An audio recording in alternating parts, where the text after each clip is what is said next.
অপেক্ষার অবসান ঘটিয়ে বিয়ে করলেন লাক্স তারকা অভিনেত্রী মৌসুমী হামিদ। তার বরের নাম আবু সাইদ রানা। গেল শুক্রবার রাজধানীর বসুন্ধরার বাসায় বিয়ের আনুষ্ঠানিকতা সম্পন্ন করেন এই নবদম্পতি। বিস্তারিত থাকছে ডেস্ক রিপোর্টে। নানান জল্পনা কল্পনার পর বিয়ের পর্ব শেষ করলেন ছোট পর্দার জনপ্রিয় অভিনেত্রী মৌসুমী হামিদ। গেল শুক্রবার রাতে মৌসুমী হামিদ তার সোশ্যাল মিডিয়ায় বেশ কয়েকটি বিয়ের ছবি শেয়ার করেন।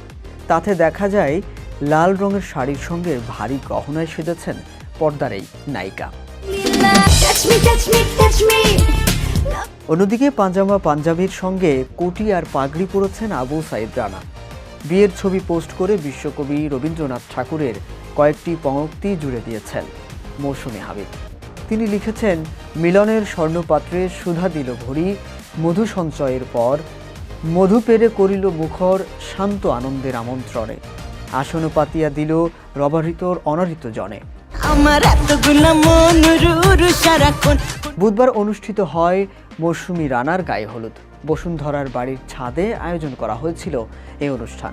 সেখানেও দুই পরিবারের সদস্য ছাড়াও বরকনের ঘনিষ্ঠজনেরা উপস্থিত ছিলেন। ভালোবেসে ঘর বাঁধার সিদ্ধান্ত নিয়েছেন মৌসুমী হামিদ। তার ভাষায়, রানার সঙ্গে আমার 2 বছরের পরিচয়। এরপর আমরা বিয়ের সিদ্ধান্ত নেই। দুই পরিবারের সঙ্গে কথা বলি, সবার সম্মতি নিয়ে বিয়ের আনুষ্ঠানিকতা সেরে নিলাম। মৌসুমী হামিদের মতো আবু সাইদ রানাও শোবিজ অঙ্গনেরই মানুষ, কারণ তিনি লেখালেখি ও নির্মাণের সঙ্গে যুক্ত। তার লেখা গল্পে অভিনয় করেছেন মৌসুমী হামিদ। এ তালিকায় রয়েছে রূপকথার নয় ও গুটি। তার সওয়াল আছে, তার একখান বউ আছে, তার আরো একখান বউ। শাহরিয়ার আহমেদ, বিশ্ববাংলা 24, বিনোদন ডেস্ক।